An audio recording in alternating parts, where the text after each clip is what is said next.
Hello and welcome, everyone. I'm Barbara Tien, and welcome to Project Kin's premiere first inaugural episode of Emma Cox and Emma Explores. This is a wonderful new series we're delighted to introduce today and will be recurring each month.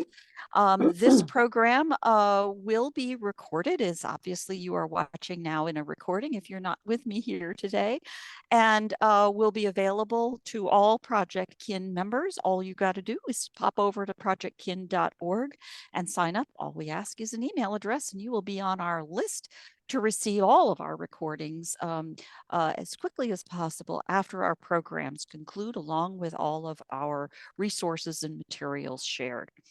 Again, I'm delighted to welcome Emma, who has been a longtime friend, supporter, and advisor to Project Kin since pretty much the very beginning.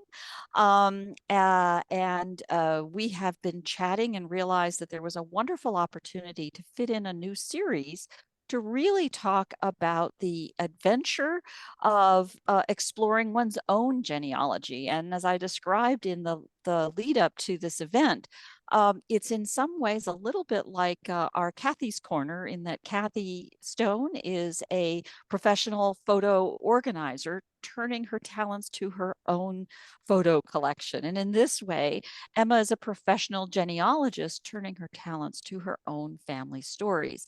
In this series, she'll be talking about the many discoveries, mysteries, and surprises she's had along her own journey into genealogy. So I will turn it over to her shortly at the conclusion of this program. Oh, let me just tell you now. I have a little secret coming up. I'll be announcing to our community in the coming weeks. But starting in September, we will be collaborating with the Society of Genealogists and the Society for One Place Studies in the UK to produce a series of events, a Project Kin events, that will be kind of an international extension of the program to start when that program that runs from 8 a.m. to 8 p.m. UK time concludes. So starting our Pacific time, we will run another series each day, just one a day, because, you know, we got to sleep too. And I'll be soliciting proposals to speak during that series. So stay tuned for that. The Society of One Place Studies, essentially genealogy of a place, is something that absolutely fascinates me. And I'm delighted to help promote that kind of a program on our side of the planet, and to do my part to support it. So with that, thanks for your support. So with that, let me turn it over to Emma and this wonderful program we're excited about today. Go ahead, Emma. Thank you. I'll just start sharing my screen so everyone can start to see what I'm going to talk about today. And let's go into my presentation and move that out of the way. And there we are. Hopefully everybody can see me. So today we're talking about stories, mysteries, and fame. As Barbara has said, this is going to be a new series once a month. And basically, I've been doing my own family history for a long, long time now, for probably 30 plus years. And along the way, I've made some very, very interesting discoveries. And I continue to do that. Even as recently as yesterday, I found out something new. So a little bit more about me. I'm Emma Cox, so I'm based in Kent in England. I'm a family historian and genealogist, and I'm a Huguenot descendant via my father's mother. So that means some of my ancestors, one particular line, came across, they were Protestant refugees who came from France to England back in the 17th century. I help people find out about their ancestors. I do things like creating family trees and charts if people want help with their DNA, and also finding living relatives and adoptions, potentially finding parents, edit and write books, and take people on tours of the places their ancestors lived and worked. I also host a podcast. It's called Journeys into Genealogy, and it's been going for about 3.5 years now. There are 85 plus episodes, and I interview experts and people with interesting stories to tell, and I'm always looking for people who would like to share theirs. So I want to talk about my family tree now. I'm just going to move a couple of the controls out the way so that I can actually see the screen properly from here. There we go. Let's move those. So this gentleman on the right is not William the Conqueror. He's just a little illustration there. But I actually do descend from William the Conqueror. Let's go back just a moment. And I've got lots and lots of different people in my family tree. So over the years, there are quite a few people who are members of parliament, so politicians, barristers, and the clergy. So that could be people who are a vicar, a bishop, an archbishop, or even people who took more lowly roles than those from the 1800s and 1900s. There's also, slightly off subject, somebody called William Catley, who basically was responsible for the Cattleya orchids. He provided the funding for an expedition, and when they came back, they were actually named after him. So if you ever see a Cattleya orchid, that is why they are so called. Today, we're going to be talking about fame, famous ancestors, and royalty. And I'd like to introduce you to Mary. So Mary Christian, on my father's side, she's my paternal 6 times great grandmother, and she's what is known as a gateway ancestor. I don't know how familiar you are with that term. I'll explain it in just a moment. But she was my first discovery regarding a royal connection. And I have found more people since then. But basically, she was the one who got me interested in royalty within my family. So a gateway ancestor, that's basically the link between you and somebody who's noble or royal, or a person who can trace their ancestry back to a king or queen, or a person who can trace their ancestry back to a very different country, for example. It could be the Pilgrim Fathers, could be the first settlers, somebody who basically is the link between 2 different places or 2 different significant different lines. So Mary was my 6 times great grandmother. And the first time I actually found out about her ancestry was I found something called a royal descent. And this is an example of one here. So if I show you, I'll put my little pointer on. It says here that this is the descent of Colonel George Vanbrugh Law of the late Madras Cavalry from the blood royal of England. So down at the bottom here, we've got Mary Christian. So she married on the 27th of June, 1740, the Right Reverend Edmund Law, who was the Bishop of Carlisle. And their son was Ewan Law, and I actually descend from him. That's why that's highlighted there. And if I look back in the history here, you can see that Mary is the daughter of John Christian and his wife, Bridget Senhouse. And going back up this line here, this goes through Senhouse and then Huddleston. This is all in the northern part of England in a place called was Cumberland, which is now called Cumbria. Westmoreland and Cumberland became Cumbria. And it goes back to Joyce Prickly and John Huddleston there, and then we go back on this side. It's just slightly strange the way it's displayed, and then back Huddleston and Joan Stapleton, and then the De La Poles, and then we go further back, the Staffords and the De Clares and Joan of Acre, and then we're back to Edward I. So I can directly trace my ancestry back to Edward I via this lady, Mary Christian. So that's why I call her a gateway ancestor. So she is the first link for me to get into that particular line. Now, this all comes from a book called The Royal Lineage of Our Noble and Gentle Families, together with their paternal ancestors, by a gentleman called Joseph Foster. Turn that off, and I'm going to click on this. This is going to open up a copy of the book that I found online. And I have a particular reason for showing you this, because I think this is a very, very good copy of it. So if we go down within this, in the front of this book, it's actually got a family register. So someone has taken the time to actually fill this out with all the births, when they were born, where they were born, the marriages, over a couple of pages, and then there's an obituary in there. So this is obviously a personalized copy of that particular book. And then you can go through, and if I just skip down a few pages, you can see there are lots of different people on here. And just this person here is the Reverend Henry Cumberland Stewart, and incumbent meaning that he was a vicar in Rugby in Yorkshire, and it's got his descendants there. And then it actually will give the details It's not just a chart, you get the details actually within that.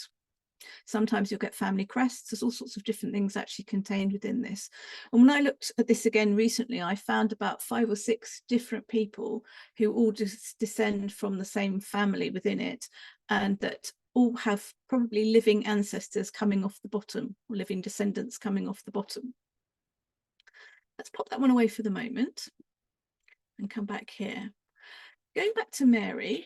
So I've never really been able to find a great deal out about her, other than I know she was quite young when she got married, and she married Edmund Law, who ended up being the Bishop of Carlisle.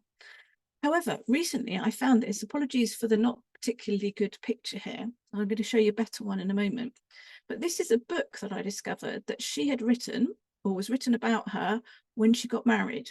And I thought it's absolutely lovely, so just wanted to share it with you. Oops, go back one.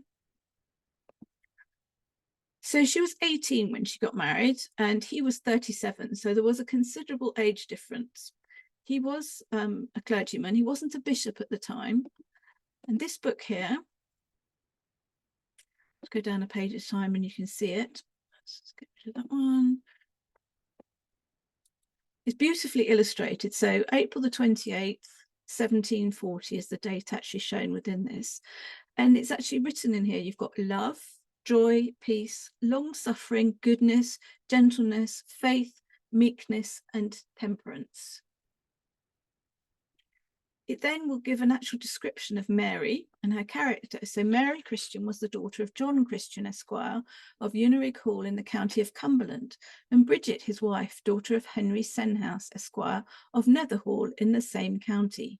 She was born on the 19th of March, 1722, and at the age of 18 became the wife of the Reverend Edmund Law, rector of Greystoke, afterwards Bishop of Carlisle.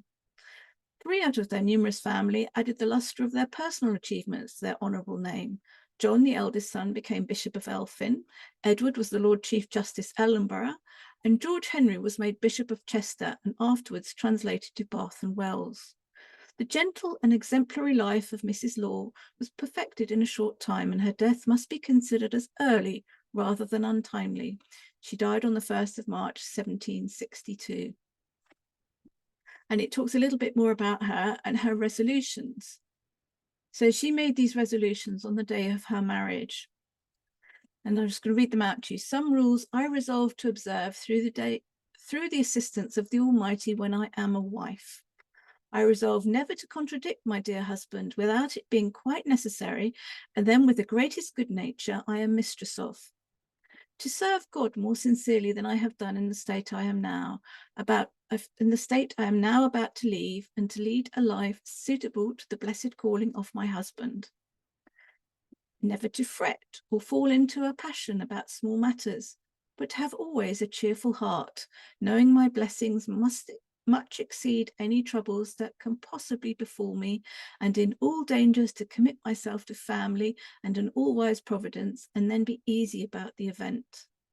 I likewise resolve to lay aside all fondness for dress, but to be always exactly neat and clean. I resolve to be very active, and never for the sake of saving myself a walk to neglect anything, though it be never so great a trifle. I resolve to be very frugal, and never to put my husband to any needless expense. I resolve to be very kind to my servants, as well to their souls as their bodies, and always to give exact orders, and never to be in a passion if they not be executed. I resolve to treat my friends kindly, but never extravagantly, and to be full as glad to see his relations as my own.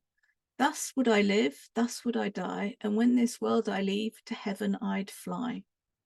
And I thought that's such a lovely document to find all about her, isn't it? It's amazing. And to actually see the illustrations there and everything.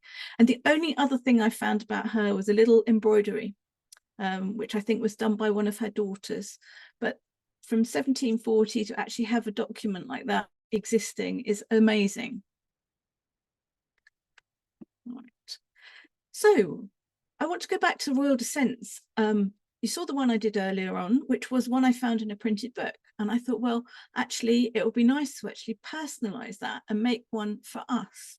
So I took all the information that was in the original one and have created my own version of this. Just going to move you around again, out the way, up the top. And you can see that at the bottom of this screen, we have Mary Christian here. And we've got the same information going back up the screen. I have highlighted another person here who is her grandmother, because she is another gateway ancestor. There's a separate line that takes off from her that actually also has a royal descent. And then this is it, which continues down to my grandparents here. And what I've done recently, actually, is I've created a copy of this when we're talking about trying to encourage younger people to be interested in family history. I did it for my cousin's daughter.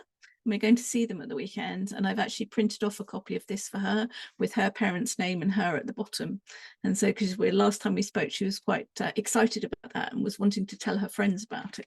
Thought creating something for her, which was actually personalized, would be a nice little present. So this is the first one. This one, you can see, goes back to Edward I. But I have a second one. So Mary Christian, going back via Eleanor B, and then Agnes Lowther down the bottom here. I will just put my pointer back on again. You can see Eleanor's here. And then this line goes back to Edward III. And on this line, there are various people. There's at least 4. There may be others. These are the 4 that I've identified so far, that they all have royal descents of their own. So there may well be other links going back. So this is pretty much an ongoing project. So this is the state I've got to at the moment. But I really enjoyed the process of actually creating this and personalizing this and bringing it up to date.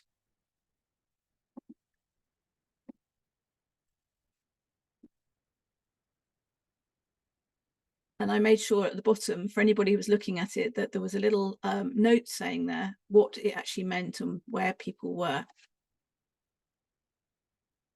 So Mary descends from both her grandparents. So we've got Eleanor here and Humphrey. And I just want to go off the subject slightly, because the Christian family of themselves are really quite interesting. There's some quite well-known people amongst them. And some of you may well have heard of this next person. So does Fletcher Christian ring any bells for anybody? No?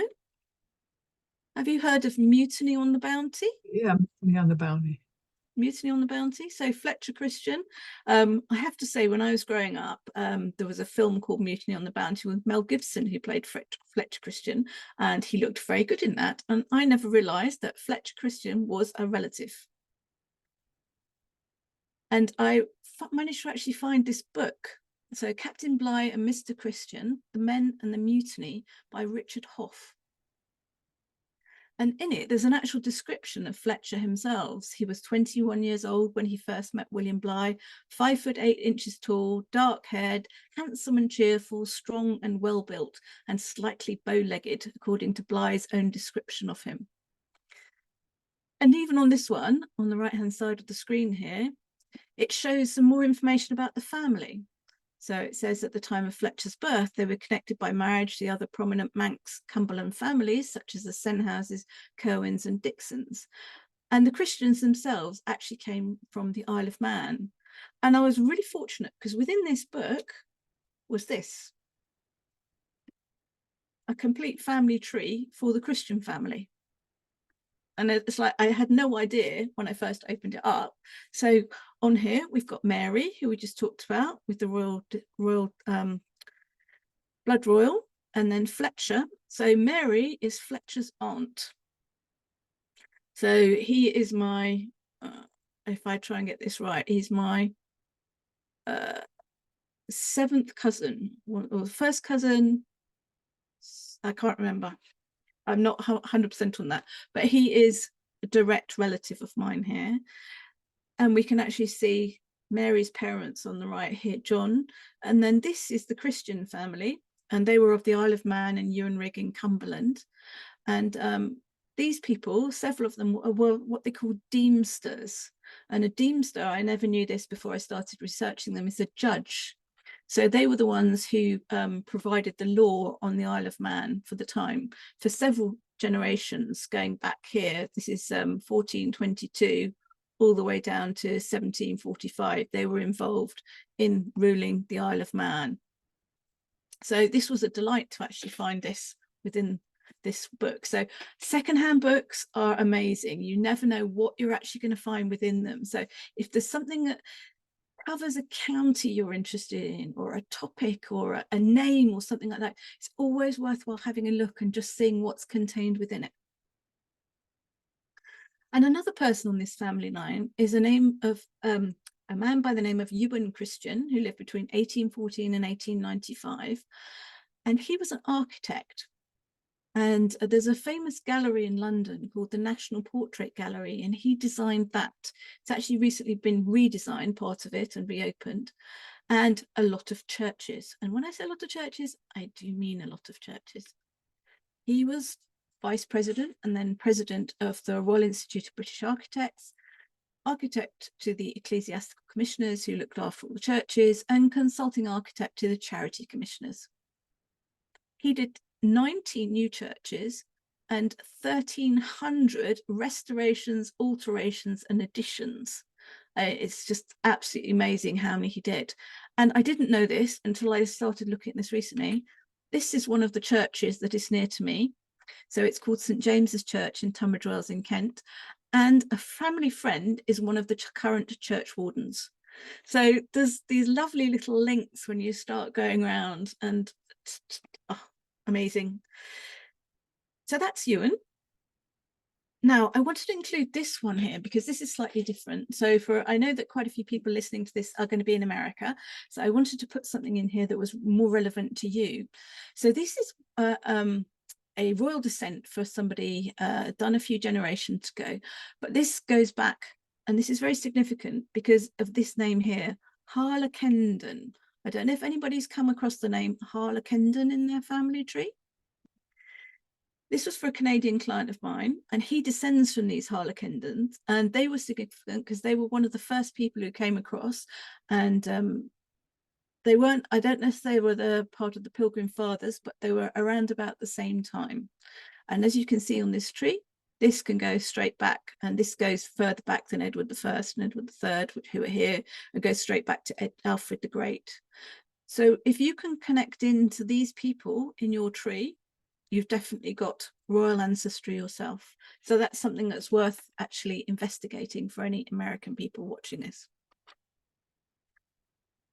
Now, my actual client, he could trace his ancestors back as well, or I traced them for him, to several different ones of William the Conqueror's knights in the 1060s. So obviously with 1066 and thereafter. So I think he had 3 or 4 of William the Conqueror's knights actually within his family tree. And some of the first settlers in Boston and various different people. His tree is fascinating. So we've been talking about ancestry a little while ago. So I wanted to actually bring it a little bit more up to date. Some of you may recognize the person shown at the bottom right-hand side of the screen. Does anybody know who that is? So she was known very affectionately as the Queen Mother. So she was the mother of Queen Elizabeth II of England. On this tree, you can see that she goes back up this line here. And this is her line as well. So that's her going down to the Queen and to Charles III. And this is my line. And they go back to John Parker Moseley and Elizabeth Bailey. So my grandmother would have been 5th cousin to the Queen, which would have made her very, very happy to have known that. And she was the lady that I did the previous descent for. So my father is 6th cousin to the King, and I am technically 7th cousin to his son William. I'm 6th cousin once removed to the current King. Now, this came from RootsTech relatives, which is something which can be quite useful, but you also do need to be very wary of it because people put some very strange relationships on there. So obviously these people are royalty, so their children are very, very well known, but some people have actually put in strange children into this and put themselves descending off strange children. So you need to actually just look at things carefully when you're actually using a tool such as RootsTech's relatives. And this line goes back to Mosley's. So there's a gentleman called Max Mosley who was involved with Formula One. He's no longer with us. He descends from the same line, but not Dr. Michael Mosley, who has made the headlines in England. And I don't know if it's crossed across to America, because he died quite recently after he unfortunately lost his way in heat stroke in Greece a couple of weeks ago. So they've got the same surname, but they're not related. But I am related to this line here, and they come off these people up here. I just want to talk a little bit more about Family Search and Relative Finder, who I alluded to there. So this is Mary Mosley, the daughter of the Reverend John Peploe Mosley of Rolleston Hall. And I want to just show you Relative Finder for anybody who hasn't actually seen it, to just show you what it looks like. If you aren't already logged in, it'll prompt you to. Now, I could choose to search by Mosley if I wanted to here. It happens to be the first one that comes up. So if I click on this one, it actually shows the relationship of me to the Queen Mother there. And then it actually gives more information on all of these people here. However, please be very careful about this, because it's not necessarily right.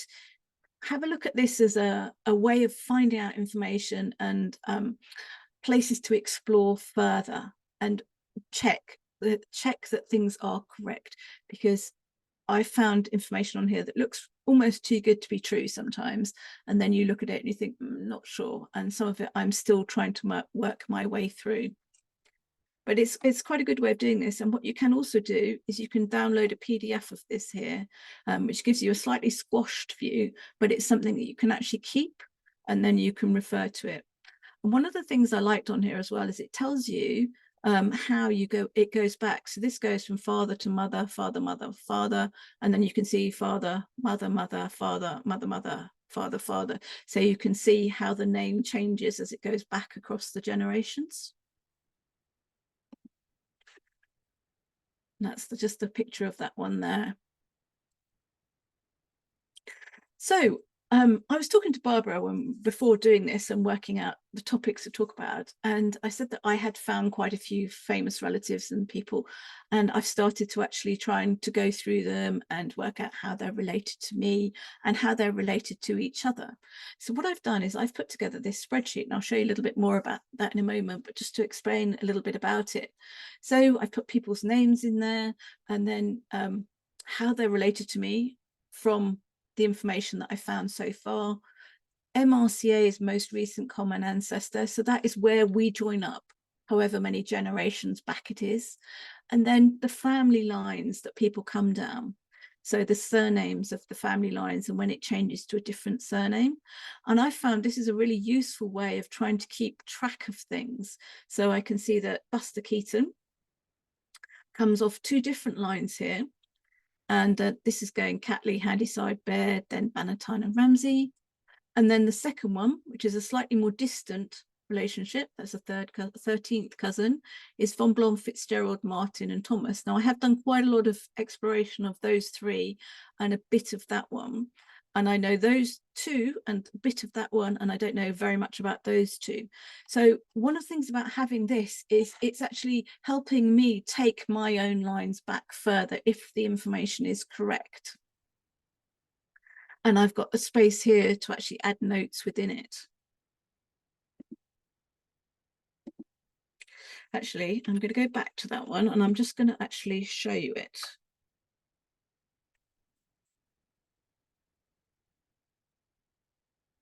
So this is the live spreadsheet here. So I can sort and filter and everything.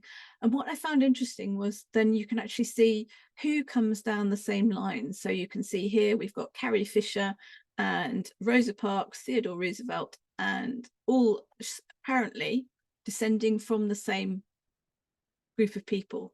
However, this does need clarification and confirmation, because there are times where It might be that it comes from one line where somebody's married more than once. It could be that the wife has got 2 different husbands and it goes down 2 different surnames that way, or it could be the husband's had 2 different wives. So it could also be that it is completely incorrect. So these basically are areas that I want to now explore further. Also on here, I've done things where I've included people who are my direct ancestors as well. So you can see there are quite a lot of people on here. So I've put the current king and the former queen and put them on there and said where I found the information from. I've got Oliver Cromwell on there, and that's from my own research.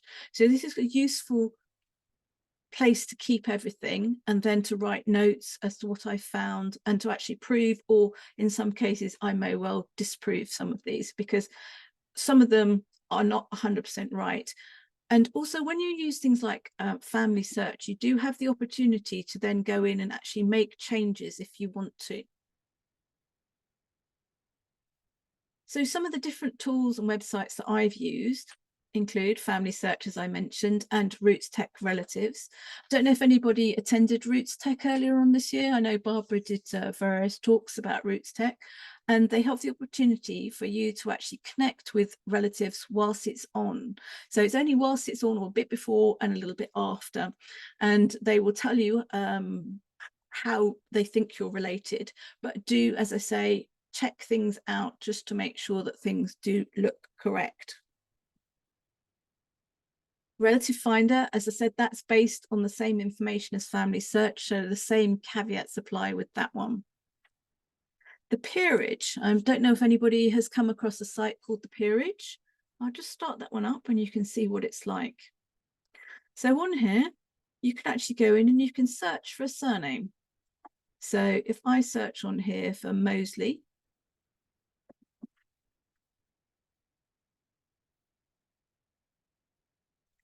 send anyway, ignore that it's not secure. And I can see that I've got Max Mosley on there. And where are we on here? It's a little bit further down. So this is the Max Mosley I mentioned earlier on, who was involved in Formula One. What you can do with this is you can step back. So we've got him being the son of Oswald, and then another Oswald, a Tonman, another Oswald, they like the name, and yet another Oswald. And then we go back to John Parker Mosley and Elizabeth Bailey. So this is another way of confirming information that's on here. There are occasional errors, and I did actually point one out to the person who created this website, and he's actually updated that one since then. But this is a really good thing, because actually this gives you a lot of living people within here as well.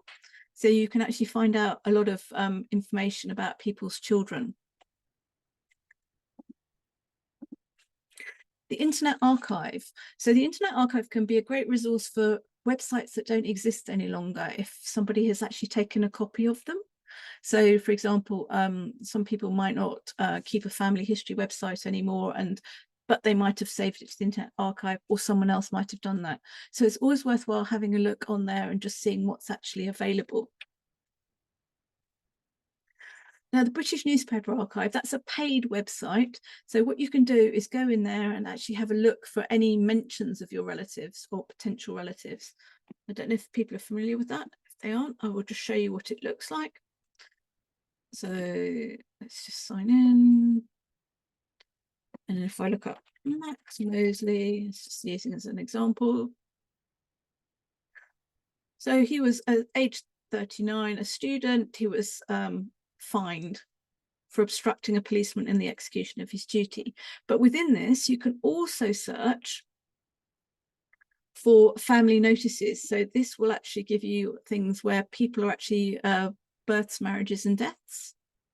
So this is, I can't remember how much this is a year. It's not expensive, but the information contained within it is something that you're unlikely to be able to find elsewhere. Some of it is available via Find My Past, if anybody has a subscription to that, but the subscription to the British Newspaper Archive on its own is actually better. And newspapers.com, that'll be familiar to quite a few of you because that is part of Ancestry. So that again, that has American newspapers, it has newspapers from the UK. And one I haven't put on here, which is actually worthwhile considering because it has unexpected items on there, is one called Trove. And that is an Australian newspaper website. So basically it's an archive. And I was talking with somebody recently, I interviewed the head of the Society of Australian Genealogists, Ruth Graham, and she was saying that things like people who fought in the wars in South Africa, South Africans will be mentioned on Trove as well. So there's all sorts of reasons for searching Trove, as well as searching things you might be more familiar with. And let's not forget good old Google. Just put in a name that you're looking for. You can also set up a Google alert. I don't know if anybody's done that. If you just look up Google alerts, and you can save them as many as you want and have them reported to you as frequently as you want. So it could be a particular name. I've actually got things like eBay alerts as well. I am interested in finding books that one of my ancestors, he was a publisher, that he has. And so I get an alert from eBay, which tells me whenever something comes up that he has printed. And the Google alerts come up and tell me when Emma Cox is mentioned online, or when DNA or family history and things like that. And standard Google searches, again, have a look for those. The Hathi Trust is another thing that's worth doing. There's some really good books that are actually saved on there, and the optical character recognition, so the scanning is good quality on that one. And if anybody is interested in having my spreadsheets, I'm very happy to share those with anybody who would actually like them. So that's pretty much it for my talk today. Hopefully you've enjoyed that. A whistle-stop tour through some of my relatives. Any questions? That was fabulous, Emma. Thank you so much. Why don't you go ahead and drop the screen sharing, and so we can see you and really just get into the questions. Boy, I have one. I have the number for you, and I was taking a full list. I'll keep those the tools that you've mentioned. I'll link those directly in the notes for the talk. One question that I have right away is, I only recently discovered Relative Finder and have found it great fun. It's one of the questions that I have is, clearly it's developed by the labs team at Family Search, or through the university actually at BYU, and have direct access into the Family Search data. What I don't understand is, sometimes it shows me with some relation to some, bigwig back in the past, and doesn't actually, when I go back and look in Family Search, it says, yeah, no, we don't see anything. We don't see any connection. Do you know how those are actually done and how it's different from the Family Search data? I don't know how it's different, but what I would say is that Family Search, there are quite a lot of duplicates on there. Yes. So it is entirely possible that you are looking at a duplicate, or there's something that's not quite right in relationship. Yeah. That would be the most logical answer to that one. Do you know how it's different from the RootsTech, your relatives at RootsTech versus Relative Finder? Because they make a big deal about how, well, you can only do relatives at RootsTech during RootsTech. Yeah. Is that just the people connection to participants at RootsTech? No, so there are two different things. So the connection of the people for RootsTech relatives is how you are connected to living people. So basically, there are other people who are attending RootsTech online or in person. The family, the Relative Finder is for famous people. I see. Yeah. I petitioned them recently to, you have royals. We may have distant connections into royals, but to American royalty, it's things like famous people or historical people and things like that. I thought they should, there are databases to things like the revolutionary, veterans of the Civil War and things like that. They're basically documented lists. Then why don't they just put them in there? I don't know why. They have presidents, presidents' wives, people who are quite famous scientists. There are entertainers is another category. There are various different categories you can go through and find people. Yeah, these little groups, they're wonderful. So open it up. You all are very welcome to unmute yourselves and go ahead and join in on the conversation. I can also unmute you. I've just discovered this unmute power.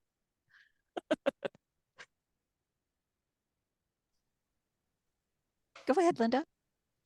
Thank you very much. My goodness, I've never seen so much history in such a short time.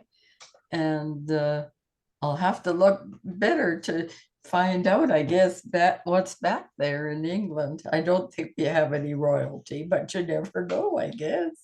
Do you know how you came to America? Yeah, the Who the first people were? grandparent. Yeah, Oh, grandpa okay. and grandma. Yeah.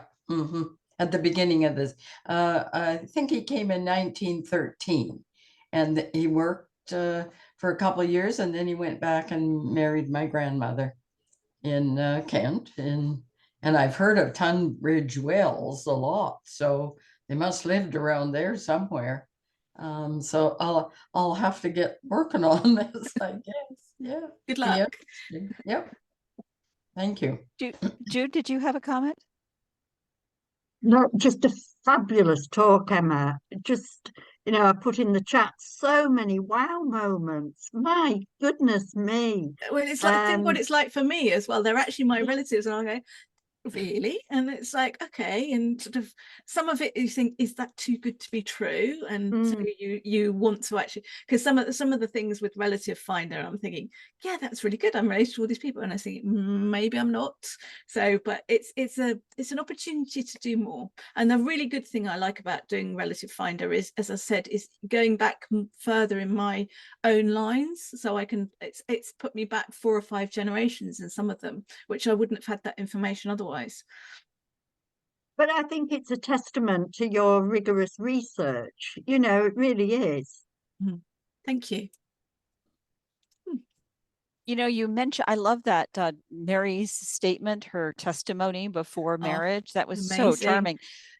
I wonder, were things like that? Do you suppose this was essentially a template that was written for her by a professional? And then is this something that was just done routinely? It was like their thing that they do and bring the bride in and say, yeah, you agree to all of this? I don't think it would have been like that, because I mean, she was 18 getting married, and I think they were sort of quite a wealthy family, so I don't think she would have been necessarily forced to do anything. I know there were lots of clerical people in the family she married into, certainly, and so it might have been that. And I think people in those days were more religious, more conformist in some way. It's like, if sort of they followed the rules, they didn't have a lot of choice, did they? So they sort of they sent the ones that didn't off to the Americas. Or if you didn't like it, at least they had an option to do that. But as a young woman, you wouldn't have. Nope. You would have done what your father chose for you. Yeah, that's right. But they remained married for a long time. They had many children. Seemed like they were happy. I mean, that was a lovely description of her character and everything. Yeah. Yeah. And he was apparently quite a kindly man as well. That's nice. Yeah. There's some of these get a little scary in the materials that you find. Yeah. Actually, whilst we're talking about this, I want to just read you something, if that's okay, because I found a new book yesterday. I was saying about sort of a discovery yesterday. I went to a place called Kenwood House in London. I happened to be there, and I was looking through a secondhand bookshop. We are really, really fortunate in this country. We have an organisation called the National Trust, and there's also one called English Heritage, and most of them have set up secondhand bookshops in the properties that they look after, and people donate books for various different reasons, and they can be quite random, but it's all money making to try and raise revenue to keep the properties going. And I very interested. I like books, and it's like always interested in trying to find things on family history. And I went in and I asked, do you have any books on family history, genealogy? She said, I don't think so. It's not something you get asked for. I'll go and have a look for you. Oh, don't worry, it's fine. And then I was just paying for the other ones. So she brought out a pair to me. It's called The Vicissitudes of Families by Sir Bernard Burke, volumes 1 and 2. And it's like, oh, okay, and so how much are they? Oh no, you can have them. It's like, okay. So I tromped back with them, and on the way home I was reading through it and actually found mention of some of my ancestors in here. And it's like, I was just reading it in the car on the way home, and it's like, Lord de la Pole, having thus by his public services won personal honour and position, now acquired great territorial influence by his marriage with Catherine, the richly endowed daughter and heiress of Sir John Wingfield, Lord of Wingfield in Suffolk, a renowned knight and soldier of the martial era in which he lived. As Lord Chancellor of England, de la Pole inaugurated his legal career after his own fashion by serving as a banneret 40 days in King Richard II's Scottish Wars, where he gained such credit that the king rewarded his fighting chancellor with the grant of the castle, town and manor and honour of Eye, part of the possessions of William de Ufford, late Earl of Suffolk, deceased. And so there's a whole chapter on this family. Basically, this is about families that came from nothing and became quite popular, quite wealthy, and then went to nothing again afterwards for various reasons. And just have to find a whole chapter in there about this, and it talks about him, his father, their characters, and what they actually did. There's so much information. It's amazing. So I got it for free. It's wonderful. So, and I love that family tree that you found in one of the copies. That was amazing. I've been delighted to see how many books are in the Internet Archive. I had a reference to a book, The History of the Page Family. So I Googled it. And sure enough, the entire book was scanned and in the Internet Archive. And which reminds me of another trick that I discovered, which is there is a tool called tineye.com, which is designed to help copyright owners find, people who are using their work. So that's who pays for them. But in the meantime, you can use it to take any image, drag and drop into it, a little like Google Image Finder, but it doesn't care if it's the actual file or not. It's looking at the image itself, which is a bit different. And it's a great way to see if anybody else has ever posted something about that. It will find it. And then you can go dig and see, well, what was the context? What was their context for that same image? That kind of thing would be good. Any other questions, comments? Go ahead. Absolutely the only famous ancestor I have was actually in South Dakota. Yeah, and he came from nothing, which has just reminded me. So he is on my maternal side. He's my 3 times great uncle. And he was superintendent of one of the mines, one of the great big coal mines. And he became a professor through America. He came from a very, typical West Yorkshire lowly weaving family, and he became a coal miner, and he went out to the States. And I think it was at the time when I think it was I can't remember. I think it was Ohio, and there was a college that was taking people to learn agriculture. And there was also there were 2 subjects. There was agriculture and there was engineering. And my hunch is that this great uncle, Joseph Hemingway, went out to do the agriculture, but got into the engineering and coal mining. And he became, in one of the newspapers, it actually writes, Joseph Hemingway, the most astounding professor on both hemispheres. Wow. In other words, globally. And he became a superintendent, and he invented the patent. He had a patent for poking. So thanks to America, I have got a famous ancestor. So thank you, everybody. I think we probably all have if we look. Probably. I'm looking now to see if we're related. I think that's from the perspective of the United States as opposed to our cousins up north here in America. So many of our families, as we've talked previously, Jude, have Mm. roots back in England, and very often they came, as some of mine did, as indentured servants for having been on the wrong side of a war before they got to America, and then did whatever it is that they did. But Americans, this is where we find our fortune in storytelling. And a lot of us have these classic waves of migration in our family history that, we look at as nation building. And unfortunately, there were many horrific things that happened along the way, and only the happy ones are usually the ones that get told in history. But that's another story.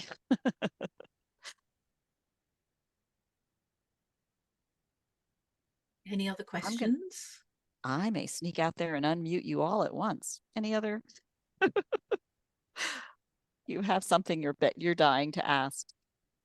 I just want to thank Emma very much for that. Was really, really interesting. I love to see the wedding material that she had authored. Yes, and all the royal lines. It's very, very interesting.